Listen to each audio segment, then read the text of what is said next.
Futures traders, this is Rick with your Futures Trading Coach aftermarket update for the live trading alert call room. Today is Thursday, November 16th, and we had some trades here in the marketplace. I'm going to run through what we did here from left to right. We were in the NASDAQ, so we did not take anything in the crude on the way up. We did try a little counter trend trade short in the S&P. Later in the morning, worked out for a little bit. I told everybody I'd probably have a better one. We were looking for lower pricing, uh, and uh, and it just didn't go very far.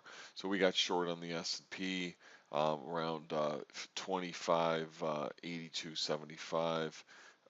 It made about a point and a half. We weren't expecting a whole lot there, but that's what we did after we were in the Nasdaq all morning, and it was either a point and a half winner, point and a half winner, break even for people. The big trade of the day was in the Nasdaq. It just kept going and kept going. Unlike most rooms out there who lie to you and say everybody was in the trade from down here over here. I mean, we were not.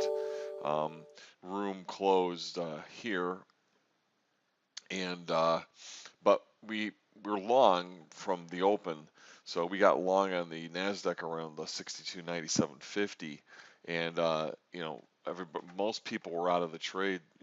Smaller lot traders were out around here, which was about 15 points or so up. 40, 50, 60 ticks. And for those who were out, I did offer a short right here as a bonus trade. Made about 20 ticks short. For those who were long, I said stick with your longs. We were looking specifically at the circle. I said as long as it doesn't close below there, we're good. And kept going. Now, by the time we got up to around here, around the 63.17, 19 area, everybody had indicated to me they were out of the trade. So again, I'm not going to pretend like we sat in the trade long the whole time, even though, as you can see here, with any reasonable trail, you could have.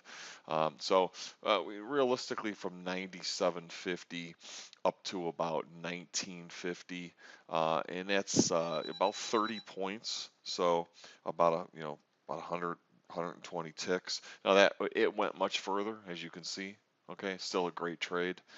So since everybody was out of the trade, we were faced with, well, is it going to keep going up, or do we try to get short and, just make a little bit of money extra while we're waiting for something to happen after a big trade? So I did call a couple shorts. We had some people got short at 23.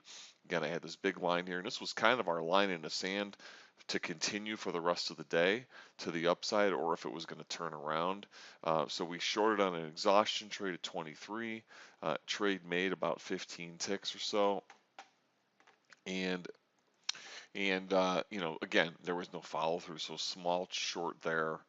And I told everybody once it gets above this line, that's it. I mean, I'm not going to try to do any longs anymore. We got the bulk of it up to that point.